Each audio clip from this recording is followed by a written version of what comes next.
Mandehan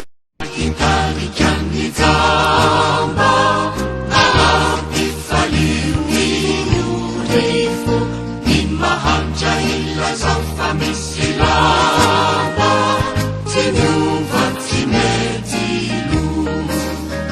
Teso hofonay na su Sa teranunay na ko Asiululitani Tengaan jamanita Tupo pawanganita Ang baraufatani Mandehan na unitong pumandeana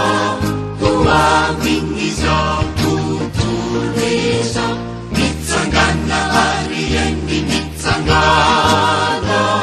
Faizin numbana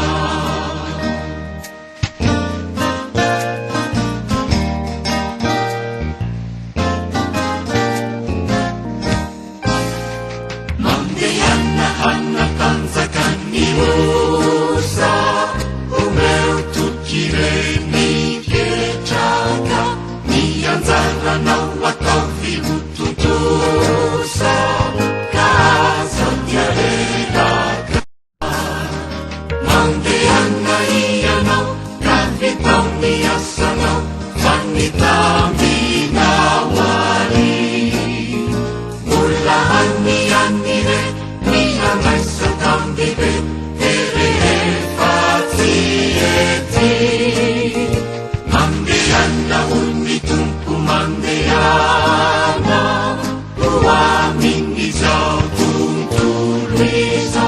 Mitsangana arien ni mitsangana Faiz